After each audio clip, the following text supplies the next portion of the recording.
Hello and welcome to the President's Podcast right here on the record with the Ohio Senate. The views the news excludes. I'm John Fortney, the Director of Communication with the Republican Caucus in the Ohio Senate. That would be the Majority Caucus in the Ohio Senate. We have all the energy in Ohio in one room today, so to speak. Former State Senator, current Ohio Congressman Troy Balderson joins us. He represents the 12th District in the state of Ohio. Great to see you again, Great sir. to see you, John. Thanks for having me. And State Senator Al Landis, who represents the 31st District Republican out of Dover, Ohio. Now, here's the interesting thing about both of them.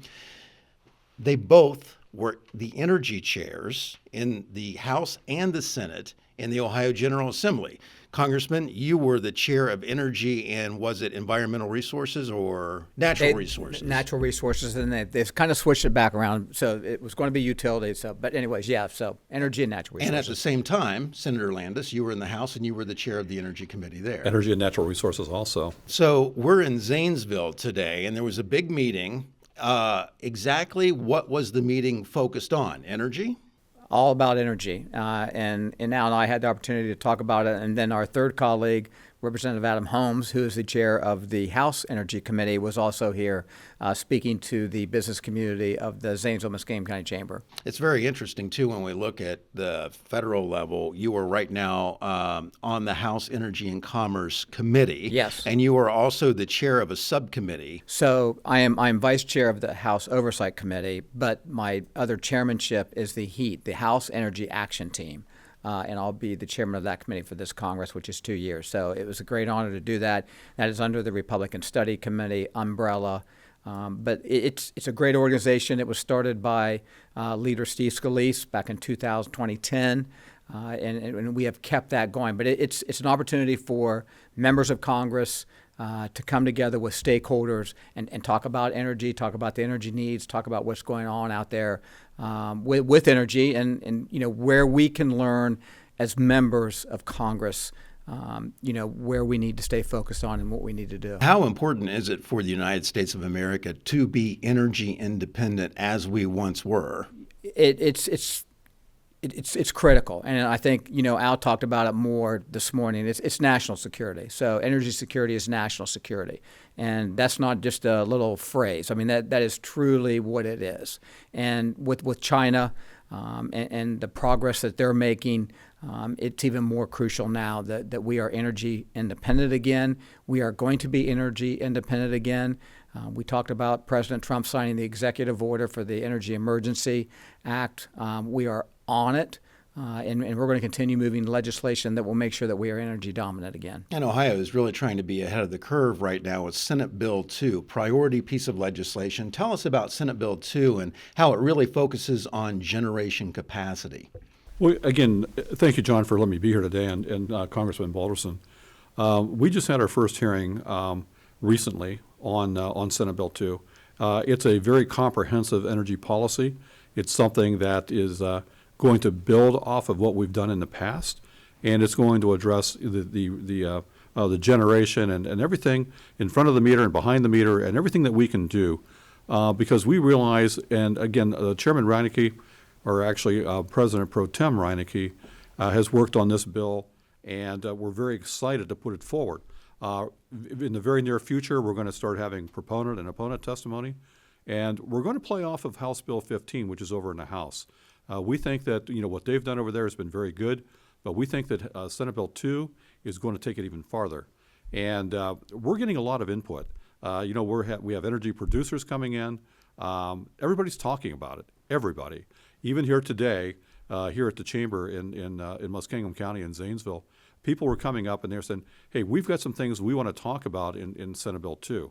And we're still listening. And some of the decisions coming out of Washington are really going to help affect and adjust how we're going to move this bill forward. And this is really, is it not true, is it true, let me say it this way, that baseload power has to be the foundation, always will be the foundation. You can talk about any kind of energy source, but you have to have the baseload power met first. That's exactly right, John. And this is what this bill, addresses is baseload. Many people, they turn on a switch and they don't realize what goes into actually getting that power there. And having been, I served on the Ohio House of Representatives and chair of energy for 4 years, opposite of then Senator Balderson. And we really got an education on the grid. The 4 years I was gone from Columbus, things started changing drastically. The administration in Washington really wasn't looking out for the energy products, the God-given resources that we have in here in Ohio. And Ohio is going to play a major part of not only here in Ohio, but the national energy policy. And we're poised to help this nation become energy independent. Congressman, we are rich in natural resources, specifically natural gas, right here in your own district.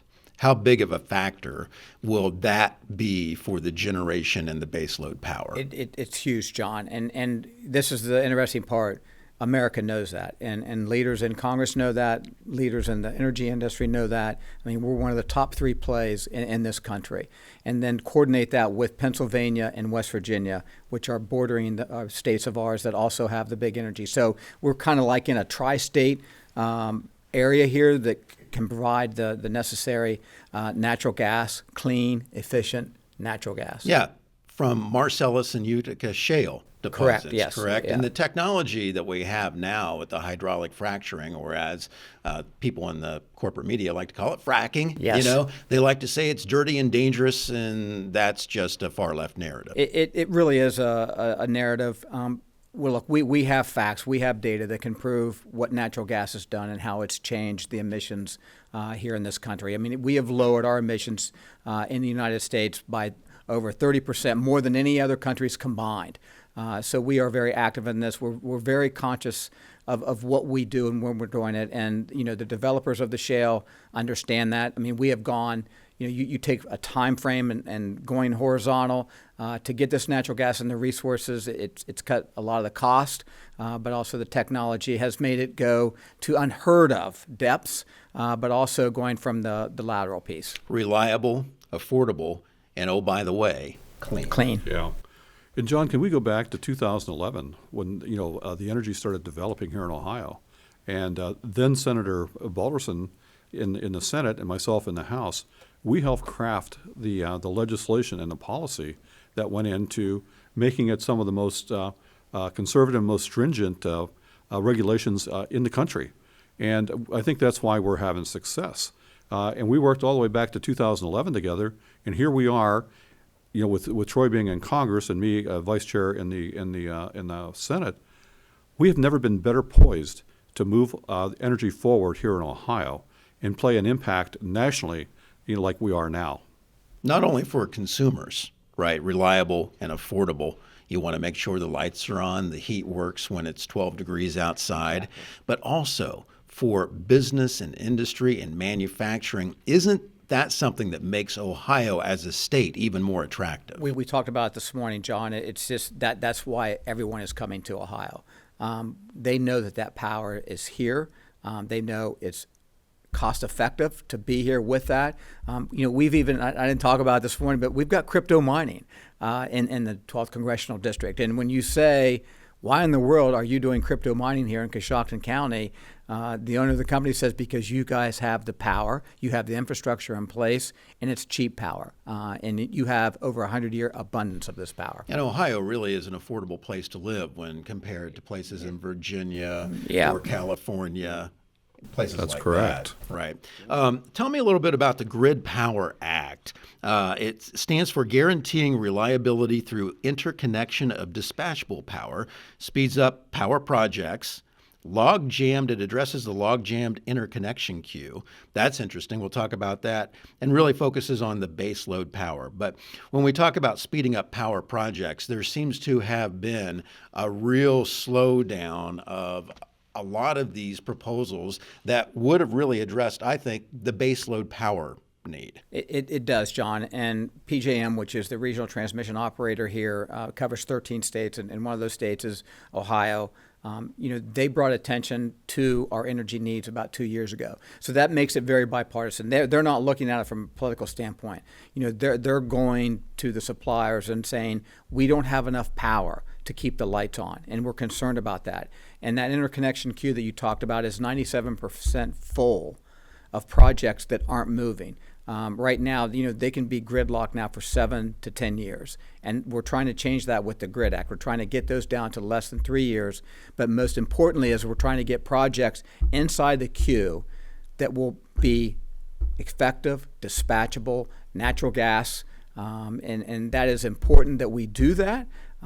It has to happen because PJM has to have the power to get this out. It's interesting, in this time frame that we're doing this conversation right now, FERC just gave them the okay to do 50 projects by fast-tracking them to give them the power that they need. So the Grid Power Act kind of coincides with what FERC just did, as we do this interview here in this podcast. And FERC is the Federal Energy Regulatory Commission. Is it better to have, I would think, that it would be better to have more than enough power available than it is just enough power? We want to have more than we need. And, something that's I'm very passionate about, and that's states having their ability to do what they need to do in their state. So, when we do this piece of legislation that we're doing right now it's to benefit and give the power to the RTOs to get to the states they need to get to. And then the state can do their legislative work. I mean, it's all about having the power in the states. Yeah, you've been on the state side. You agree with that? Yes, I do. I mean, I think what's taking place right now, almost instantaneously here with FERC and what Congress is doing, is very timely. And, people talk about being able to turn the lights on, but I just talked to a manufacturer here at the end of the meeting, and, manufacturing is sensitive to disruptions. When you're melting steel, you can't have the power go off and say, okay, we're going to reheat this furnace for 3 days, or you're having a annealing cycle going through. Ohio depends on this. And to be able to fast track these 50 projects, you either increase the amount of juice coming into it, or you reduce the stress on the grid itself. So I think we can work on it from two avenues, but having FERC do this and having those 50 projects, we're going to increase the flow into the grid. And you ask about whether it's better to have just enough. I think the more power we have in reserve, the better off we are. How are we on the transmission and on the grid? When we talk about the grid, how are we on the transmission service in Ohio? Does it need upgraded? Does it need to move into some type of 21st century? We need more lines, or we need more underground lines. What's your opinion of that? Again, with boots on the ground in my district, I think that we do need. There's room for improvement and to modernize. Okay. And to try to react at the speed of business, because some of our stuff is antiquated. It needs replaced, and when something goes down, it's not a 20-minute fix. It can be days, weeks, or months until we can get the generation going in a proper manner. Sure, they can switch things around, but I think with the modernization and investing in that end of the industry, I think it's very, very key to our success. And we think about the derecho that went through Ohio. What was that? Almost more than 10 years ago now. But there were parts of Columbus which you would not think would be susceptible based on the transmission lines in the grid there and how everything is pretty new. They didn't have power for 2 weeks. Yeah. Some of those places. John, I'm not real rural, but during that period of time, I was without power for 10 days. 10 days at my home. My house was a skeleton. It couldn't function. And we had to go into Dover, where they have a municipal, power plant, and basically, live with my mother and other people that would have us for 10 days. But when something like that is disruptive, it really brings attention to it. And you wouldn't have to be that far away from that being the norm instead of the exception to the rule during an emergency or a weather disaster, a natural disaster of some kind. I wanted to briefly get back.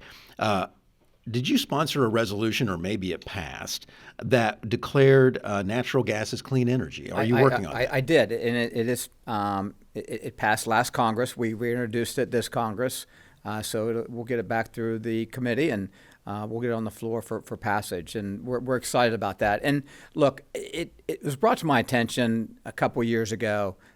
It truly is. I actually saw a Wall Street article that the EU was going to make nuclear and not natural gas part of their clean energy portfolio. That's how I came up with the whole idea. And I thought, okay, natural gas is 98% carbon-free too, so why can't it be part of that energy portfolio?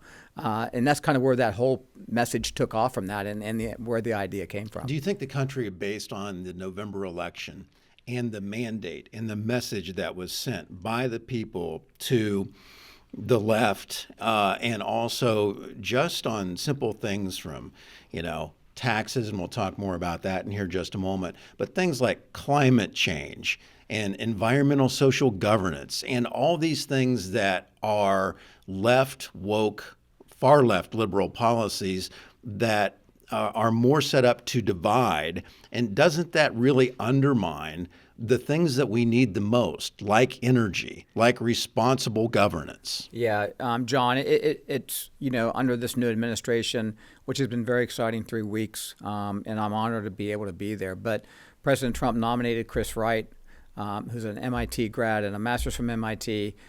He is going to be the new Secretary of Energy. Really excited. I met with him this week. Really excited about him. But I mean, look, what was there a mandate in November of what we want? People want clean environment, that they want that. But we have to come in and communicate with our folks that we do have a clean environment, that we're working. We want the same thing for our kids too. I have a grandchild now. I mean, we all want clean energy, and we're going to do that. But we want clean energy that when we turn the lights on, like Al said, when you hit that switch, you want the lights to come on, and that's what we want to have happen. And this country has really done more in the last 30 years to clean up the pollution, to clean up the environment. And then it's interesting how the left always blames America for not for wanting to leave the Paris Climate Accord. But if you look, it's China and all these other countries that are doing the major polluting. When you have to shut off your power plant so they can have the Olympics just to clean the air up for 2 or 3 days, for 2 or 3 weeks rather. I mean, we have done more. We have been the leaders worldwide when it comes to responsible power generation. Can I say something real quick? China builds 2 coal-fired plants a week. So, I mean, it is. Look, we're not the enemies here. America is ahead of it. It's ahead of the technology. We want to be able to do this, and we want to be able to do it in a responsible way. We would like to think that the media as well, the corporate media, would want to tell the facts and tell that story, but it seems like still they cling to identity politics, class warfare, climate change, everything that just simply is not true. Is environmental social governance over, do you think? It's sort of the DEI of climate. Environmental social governance, which was really forced on, I think, and pressured by, a lot of the left onto corporate America, corporate boards, to have these programs that, when you really looked at it, was kind of terrifying to think that, you're not doing enough, or as a citizen, we're going to give you this amount for a carbon footprint, and if you go over it, we're going to turn your lights out. Yeah, I hope it is. I mean, this first 3 weeks, I would say that it is, and it will continue. The American people, they spoke in November, and I think that that's important, that is the message piece of it, and they want to see this reined in a little bit. Mm-hmm. John, if I could just chime in on what's been done, and you mentioned the last 30 years. My first 2 years in the House, 2011 and 12, I represented all of Harrison County, which was decimated by the coal industry being pulled out. Okay, through the environmental policies.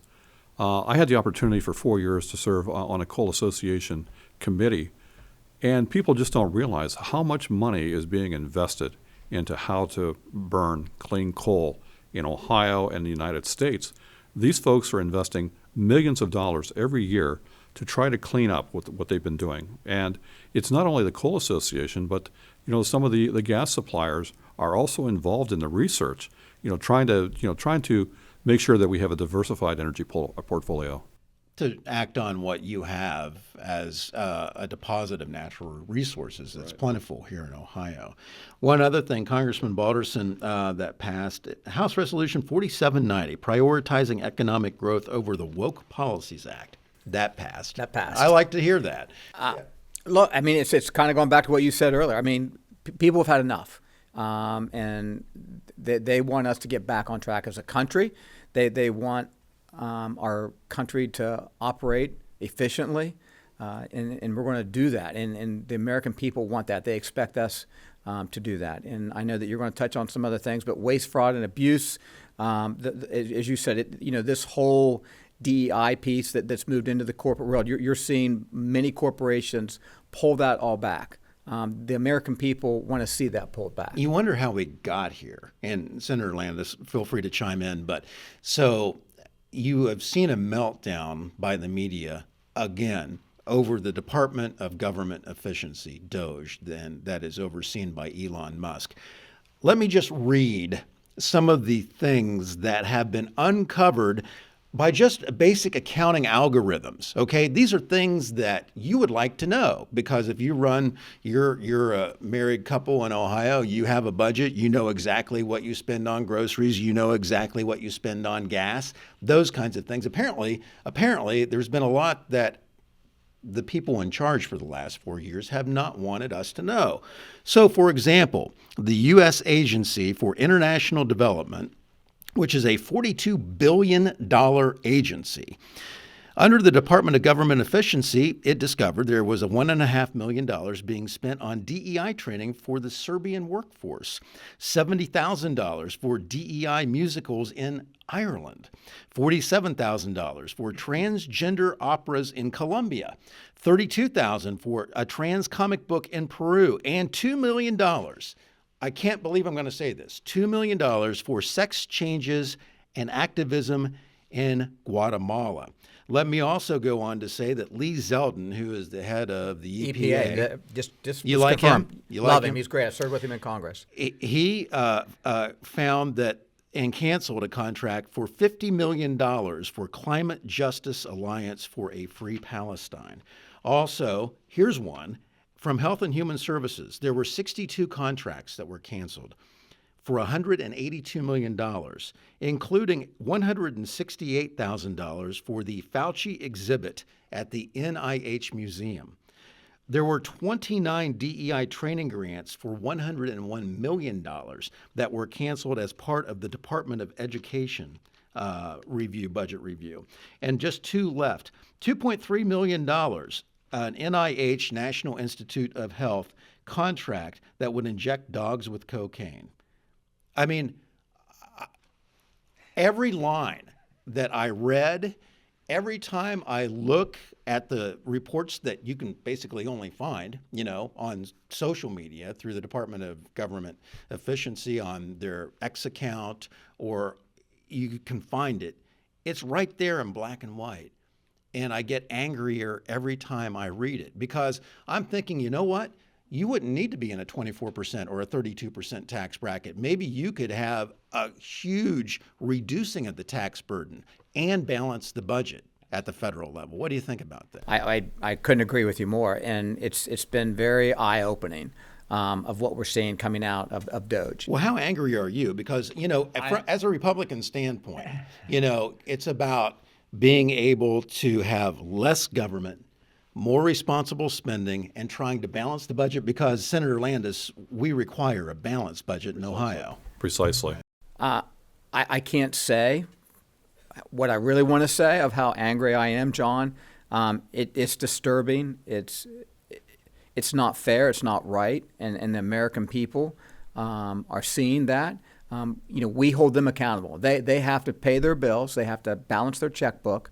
It's time for the United States of America, Congress, federal government, to balance their budget. We are now at $36 trillion debt, and that has increased drastically just in the last 8 to 10 years. And I know some of that was due to a pandemic that we were going through, but we've not even addressed some of those issues. So, isn't that a national security issue as well? It is a national security. It affects the value of a dollar. It affects the value of a dollar. We need to be economically strong. Our dollar needs to be strong. And with DOGE, we're going to find these things. We're going to continue to find these things. It's interesting in passing, several years ago, you have these conversations with people, and, you say, well, let's cut that thing right there. It's $1 million. And they said, well, it's only $1 million. Well, it's $1 million that we didn't have beforehand. So, now we're past $1 million. It was interesting. And I was in a meeting yesterday in D.C., and someone said million or billion. He said, I can't remember. I said, we don't even talk about millions and billions anymore. We're at trillions. We're at trillions now. So, or you reflect back and you say, now, are you saying B with billion, or are you saying T with trillion? That's where we are, and it's going to stop. I know that there's some folks upset about what's happening and what's been uncovered, but the bulk of this country is an amazement, as you said earlier. I mean, they are shocked of where their dollars, their tax earners, their hard-earned tax dollars are going, and they want it to stop. And I think the favorability for what's happening with DOGE and finding waste, fraud, and abuse is something they're all in favor of. Well, the Democratic Party in the last 4 years, as they were sent a message on Election Day, used to be, or would describe themselves as the party of the working people. Well, those types of policies and that kind of spending breaks the backs of working people. It does, and I think you've seen that turn, not only in this last election, but a couple previous elections of that, here in the last 4 to 6 years. And I think that you will continue to see that. I mean, Donald Trump was elected to do what he said he was going to do. He is doing that. Some people say, like, well, we didn't know it was going to. No, you knew what he was going to do. You knew Elon Musk was going to be doing this. No surprises. So what's happening right now is a no surprise. People knew what was going to happen, and we're going to follow through with it. As a member of Congress, we'll watch. We're going to support them. And I think that people need to know that Congress will be supporting them. Might find $1 trillion or more in savings Exactly. there, right? And, Yeah. and maybe that should be the standard operating procedure when it comes to the federal budget as well. John, you mentioned breaking the backs of the working people in America, and I think it goes beyond that because I think it breaks their spirit, and the fact that they're out there working so hard only to find the waste and the abuse that we're seeing here. It's like, why should I contribute to this? And when it breaks their spirit, I mean, it affects our mental health and affects our productivity. So breaking the spirit, I think, is equally as important as breaking the backs. So, and you mentioned some of the policies. Some of the policies implemented, like DEI and things like that. I think they were meant to be as tools, okay, but they turned out being weapons, and they were used against more conservative people. And to me, that's just absolutely unacceptable. That something that was supposed to be a tool is weaponized, and we're paying the price for it. That became the priority. The politics of it and the appearance of it became the priority rather than the results of what was actually happening. Before I let you go, border security, are we headed in the right direction? Amazing how it seems like the border is now in fact secure, and we are sending people who are not supposed to be here. I loved Caroline Leavitt's response the other day about, well, how many of these people have a criminal record? All of them, because they are here illegally. Illegally. So what's your comment about that? Not 90% down. Border crossings are 90% down since President Trump was sworn into office. It's interesting. I caught the news yesterday, and there was an illegal and convicted of murder in his home country that was here in the congressional district. So you can't say more than that. You're illegal. You cross the border illegally. And I think, John, as we go out in the district and we talk to people that immigrated here the right way. They say it's not fair, Troy. It's not fair. I went through a process, and at the end of that process, I raised my right hand and swore to the Constitution of the United States of America. And these folks are just coming in and doing what they want at their own free will. So 90% of the border crossings are down. They're going to continue to do that. We're going to continue to deport the criminals that don't need to be here. It's interesting. Your colleague in the Ohio Senate, Senator Jerry Serino, last year held a border security forum in his district in Northeast Ohio out of Lake County, but had sheriffs, county commissioners, local mayors, local police chiefs come in. And the stories that they told, and you can see it on our YouTube channel, just go to @Ohio Senate GOP on YouTube, where you can find this podcast, but also our newsroom as well. It was amazing how they said illegal migrants and migrant crime had really caused a tear in the fabric of their communities. Mm-hmm. John, I live in an area in the district, and this goes back to when I was serving in the House between 2011 and 2018.